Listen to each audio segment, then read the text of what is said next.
Writing Out Loud, a program designed to explore in-depth interviews with writers to hear that words have voices.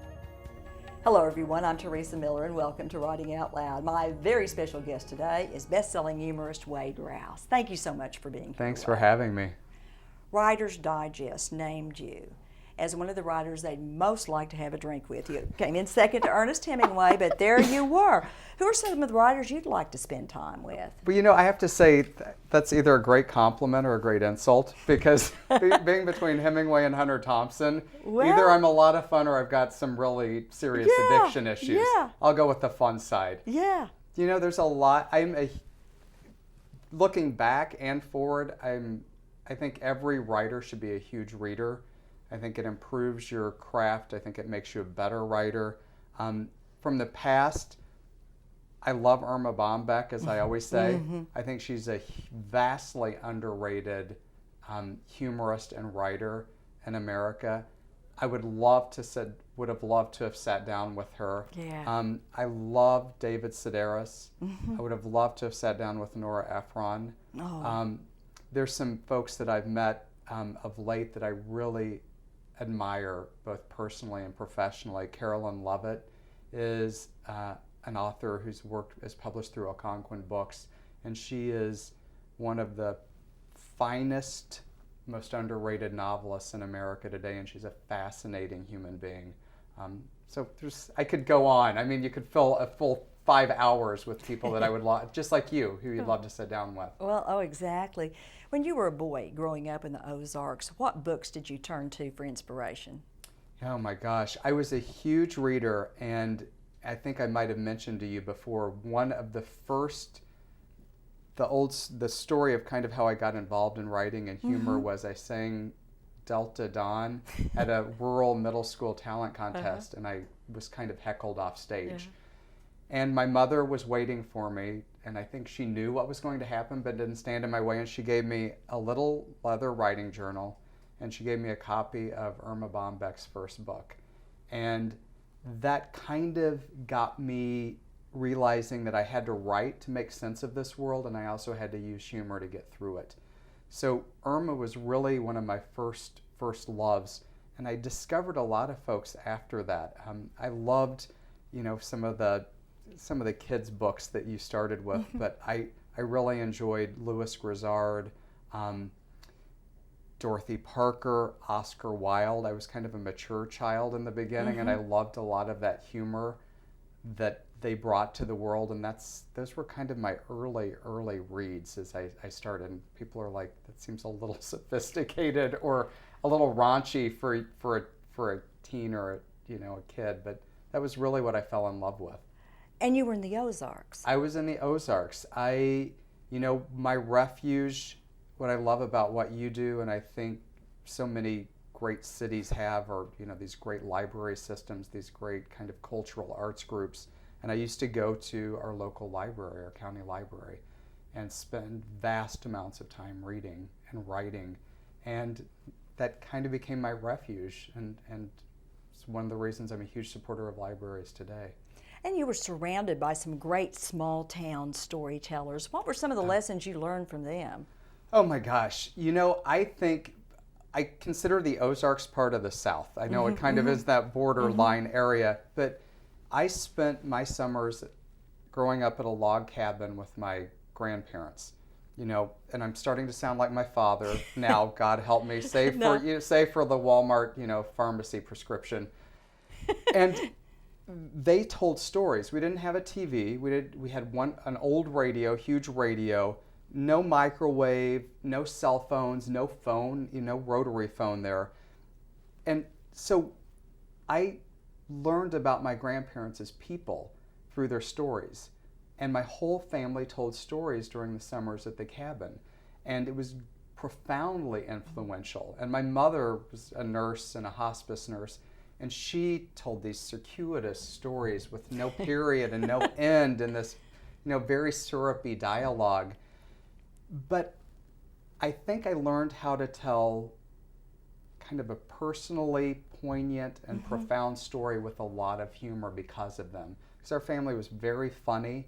I mean, our battles were seeing who could make each other laugh the most. So that I learned, I think, the art of that from them, and I lament that that's kind of gone today. I mean, we tweet and it's all, I mean, that's fine, and again, I sound like my father, but we've forgotten the beauty of telling a full story or reading a full story with a beginning, middle, and end.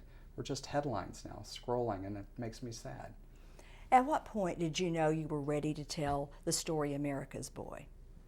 With my first book, I went through a lot of fits and starts, and I started that book, ironically, as fiction, because I was, so fearful of, causing my parents any pain. I was, I think as a writer, and many memoirists are like this, so scared of telling your story. Who's going to read it? Will it make an impact? Will I hurt anybody? And I started this book as fiction, and it was such a hideous failure. I talk about just moving objects around a scene, and that's kind of what I was doing. And I went back and visited my parents at that log cabin, and I stuck my feet into the creek, and I started writing longhand. And what I wrote longhand, pretty much word for word, ended up being the first chapter of America's Boy, unchanged from creek to literary agent to my editor to hardcover book.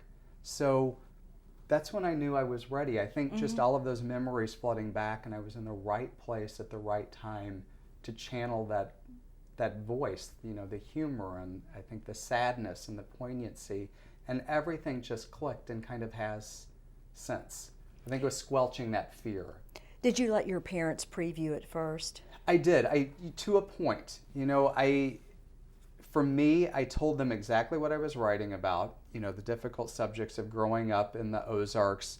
I knew how much they loved me, but kind of how they didn't know what to do with me in many respects. And, I was going to talk about my brother's death, our family in depth, and the difficulties and joy that we had. And the funniest thing is, I was so worried about their reaction. My mother stole the galley of the book when I was still working full-time in St. Louis, and read it before we left for Thanksgiving to see my aunt. And she was furious. And I thought, okay, she's upset because of what? And she wouldn't talk to me the whole drive to Indianapolis. And when we got there, my aunt read the book, The Galley, and then the rest of the family started reading it. And they finally asked her, my mother, they said, it's a lovely book. Why are you so upset? And my mom was upset because of the physical description of her, the way I had her talking, and then my mother walked like a turkey. When you would say, hurry up, she would just lift her legs higher but never get anywhere faster. So I always tell writers, what you're most fearful of probably isn't what anyone else is thinking about. So the reaction after the book was very good from my parents. My mother especially was very, very proud. You've brought an excerpt to read for us. I did. That's a great preview, an intro into this. Yeah, this is what I was saying. I wrote longhand that pretty much went unchanged. This is the opening of America's Boy.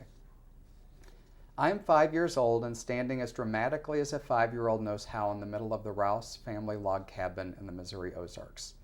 I am wearing the following hand-picked items: my grandma Rouse's red heels, or her horseshoes as she calls them, my mom's black and white polka dot bikini, which fits surprisingly well after duct taping it down, gold earrings that look like marigolds, a faux pearl necklace, a tinfoil crown embedded with glued-on red checkers, and a cardboard sash that says Miss Sugar Creek in red magic marker. I am posing as regally as I know how, back razor straight, head slightly tilted, smiling brightly. While holding a tinfoil-covered wiffle ball bat, I pretend is a scepter. I am breathlessly waiting for my family to come back from fishing off our beach on Sugar Creek. It's the 4th of July, and every year on this holiday, my family holds a mock Miss America pageant, complete with evening wear, bathing suit, and talent competitions. I am always a judge, but have never been allowed to be a contestant. Until now, I've always thought it was because I am too young. It finally dawned on me it's because I'm a boy. So while everyone is down at the beach fishing and gathering kindling for a big bonfire, I sneak back up and officially enter myself in the pageant. The moment my family comes in, I wave my scepter and graciously thank them for their decision. They stare at me, blinking in slow motion, trying to act like nothing is wrong, like it is perfectly natural for me to be standing there in a bikini and heels like a tiny boy Phyllis George. Then they walk past me and begin putting up their fishing poles, grabbing snacks, continuing with their routines. They don't know what to do with me, so they ignore me. I am Miss Sugar Creek, I scream in my best Queen's English. Lavish me with furs, cars, and prizes. My family freezes dead in their tracks, like in a movie when the action suddenly stops and the actors are still and lifeless. Only my brother Todd, a true country boy, moves toward me, shaking his head, grabbing the scepter from my hands, and motioning with it for me to walk the length of the cabin. There he is, Miss Sugar Creek, he sings off key. I feel so honored. I am Miss Sugar Creek. 9 years later, however, I will reluctantly have to relinquish my title. It's beautifully, beautifully written. Thank you. Tell us about Todd. My brother was the total opposite of me. He was everything I wasn't, a country guy that loved to fish and hunt and nail rabbit pelts to the old oak tree and let them dry, and a motorcycle rider, and always swinging off Grapevine into the creek. And he passed away in a motorcycle accident just after graduating high school and just after I graduated junior high. So it profoundly changed our family. Oh, I'm sure. And I wondered, Wade, in writing this book, was it a game changer for you personally as well as professionally? Oh my gosh, it changed my life in so many ways. I think writing this book was not only cathartic on so many personal levels, but professionally, it allowed me to find my writer's voice. It made me realize I could write, that this wasn't a stupid dream that I shouldn't be pursuing, and it unleashed all of these stories that I wanted to tell that I've written so far in 5 books. My life is completely different in so many ways. Traveling and teaching and lecturing and writing, it's what I think so many of us dream of doing, and this kind of pulled the plug on the whole thing. As fiction writers, we have the great liberty of being able to go back and change chapters of our lives or in fiction that don't work quite right. If you could go back and edit one of the narratives from your personal life, what would it be?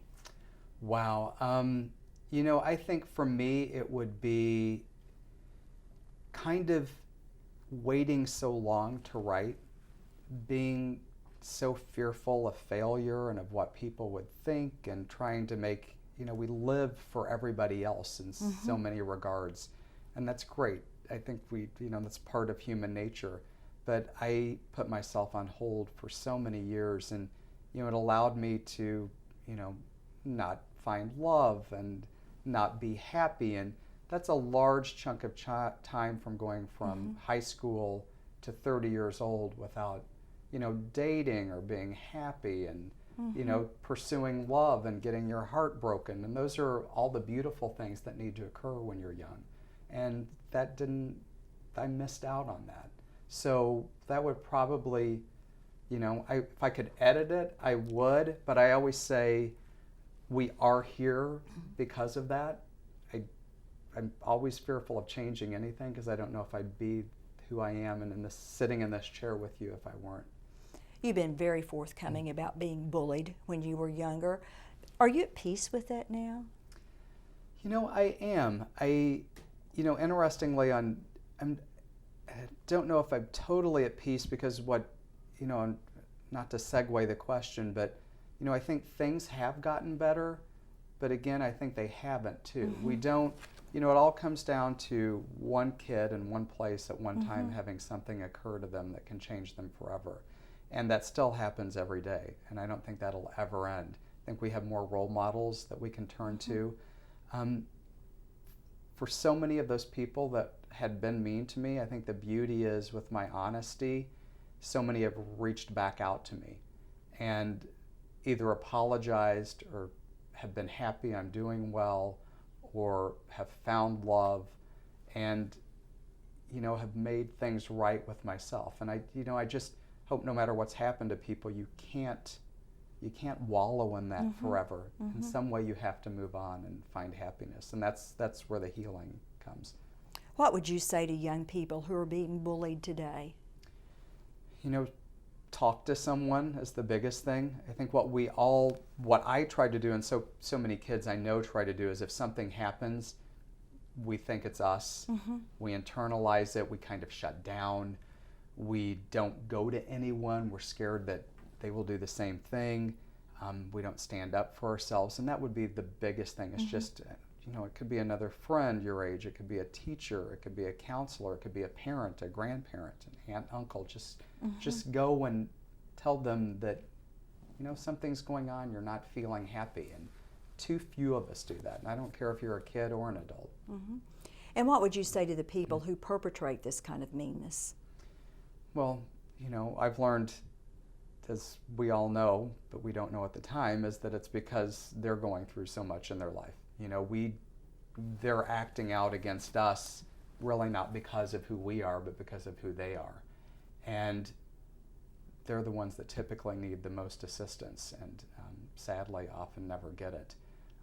So I just hope people realize it's not really you, it's the person that's doing the bullying or the taunting or the yelling that is the one that has the issues going on in their life.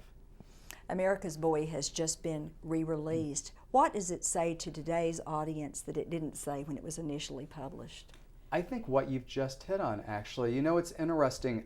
America's Boy came out at a time kind of right post-Sedaris and post-Augustine Burroughs, and some of these books by gay authors that became huge bestsellers. And America's Boy, in many ways, which was a much quieter memoir. It wasn't, it wasn't Augustine Burroughs' craziness. It wasn't, Sedaris's darkness in many ways. It was really a sweet, lovely story about family and loving you and making it through somehow. And I think the issues that just of what we've been talking about, the bullying, the taunting, the love of family. I didn't want to write a book that knocked my family around, because they're beautiful people. But just because they didn't know how to handle me or do everything right didn't mean they didn't do a lot right. And I think that tenderness, that softness, those issues about bullying and growing up, kind of unhappy and not knowing where to turn, are issues that are really resounding today. Especially more so than even they were then. So I think that's been lovely to see the response. And with my first book, it's not just gay kids and adults that have really turned to it. It's so many women and mothers, grandmothers, sisters, that I still get so many emails and letters where they say, my family's beautiful blondes and I have freckles and red hair. And it was hard for me to fit in, or, I'm a dancer and my family are all doctors, and it's been difficult for me to kind of navigate those waters. Those are kind of the parallel themes people are finding in the book. And that always, that warms my heart, to this day.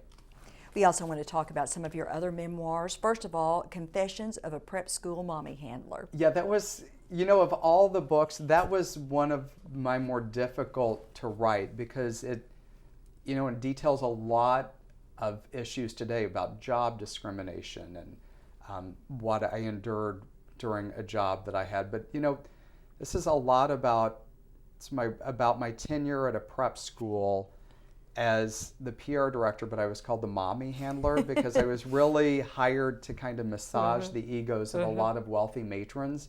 And the book really is a lot about self-esteem and how we don't value ourselves, and societal hierarchies, and really a really difficult book for me to write, but one of the ones I'm most proud of having written, because I think it covers a lot of various serious topics in kind of a lighthearted way. And I think people are now kind of seeing the subtext in that work now.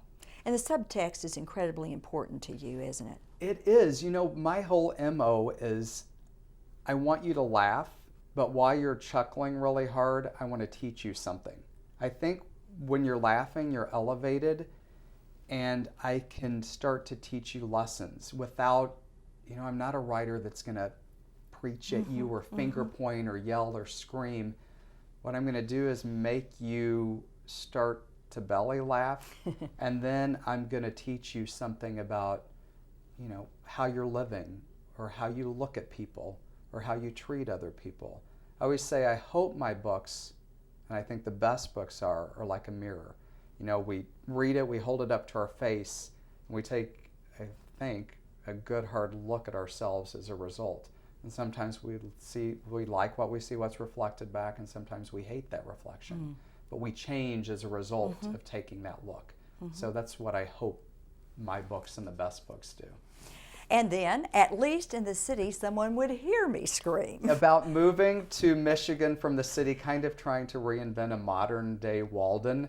And this was really my first big bestseller. It was featured on the Today Show and USA Today.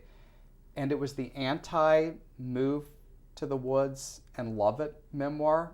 So many books were out at the time about, I've moved and it's beautiful. I live on 100 acres and I, bring up my well water and I pluck chickens and they made it sound so lovely. And I moved to the woods in Michigan and it sucked pretty much for about a year. It was quiet. There wasn't a Starbucks. I couldn't get Thai food. And I don't mean to sound so surface, but all the stuff you take for granted was gone. And, the book really revolves around the Rouse lessons from Walden. And I kind of turn those on their ear, but as a result, really learn a lot about myself and the beauty of slowing down and silence. But it's a very funny journey to get to that place of understanding. Your most recent memoir is It's All Relative, which is key to the holidays. What's your favorite holiday memory? Oh my gosh, my favorite holiday memory, and there are many. I always loved Thanksgiving with my parents, which I make a lot of fun of in this book. But there wasn't the pressure, I would say there wasn't the pressure of Christmas. I love it because family just gather and, just kind of slow down and cook and share recipes and watch football. And it's just a lovely time to be together. I'm a big 4th of July fan. We used to gather at the cabin and shoot off fireworks, and have big game nights. And I don't know, those were some of my favorite holidays. Easter, one of my last, because my father, who's still going strong, used to bury our Easter eggs. He was an engineer that thought it was more of a challenge if you dug for your food. So a lot of great holiday stories, and like kind of making my new memories now as well. What's your worst holiday memory? Oh my gosh, there are many from my childhood. I think we've all got them. I think one of my most embarrassing was my mother. She always felt she could change the world. This nurse that always was reading National Geographic more than Good Housekeeping, and she dressed me up as a Ubangi tribesman, and sadly in full blackface, and sent me to school that way, where they didn't really know what I was or who I was. Many people thought I was Wheezy from the Jeffersons, so it didn't go over so well. No. So some of the Halloween memories are like mortifying to me, but I think my mother was well-intentioned in trying to teach some lessons, but it didn't go over so well. You write liberally about your family. Are there any family subjects that are off limits for you? Gosh, probably not. Probably not. I do. I write about my family. I write about my partner, Gary. I write about his family. I think I've been most sensitive with my parents, and I've been most sensitive with Gary. But when I would always ask Gary, is there something that you don't want me to say? And he would always say no, and still does to this day. He said it's life. And if someone can glean something that, makes them laugh or helps them in some way, I'm honored to be a part of that. So I don't think I could ask for a better person to kind of go on that journey. And my parents were largely the same way too. My mother was My mother was very proud. You know, before she passed away, I think it was about 2 weeks before she passed away of cancer, at least in the city, Someone Would Hear Me Scream was featured on the Today Show. And we got to watch that, you know, together. And she felt that her, you know, even though I write humorously about her, I also write very seriously about how beautiful she was and what she did as her career and how much of herself she gave to others as a nurse and a hospice nurse. And she was honored that her legacy would be carried on and could hopefully impact people. You know, and I always say, as far as off limits, I'm first on the firing line. I make most fun of myself. And I hope the whole goal of my memoirs, you know, is I can make myself the bad person and some other folks too, occasionally, because we're not all perfect. And I think that's what's beautiful about people, is that we're all kind of messed up, screwed up. Those fragilities and foibles are what I love most about people. So I think, you know, nothing's off limits, because I think you're gonna laugh and learn something along the way. We just have a few seconds left, and I've got to ask you about your new moniker, the Go-To Gay. The Go-To Gay, yeah. I write a column for, I blog and then have a column for this great women's fiction blog called Chicklet Central. And what I do is kind of dispense advice to straight women about issues in their lives. And, you know, it could be dating, marriage, you know, husbands, children, fashion, and I, you know, give it to them with huge doses of humor and a lot of hugs. So, and women are really responding very well to it, yeah, so. Wade, it's so wonderful having you here. Thanks for having me. We look forward to your next book and all of your blogs, and thank all of you for joining us on Writing Out Loud.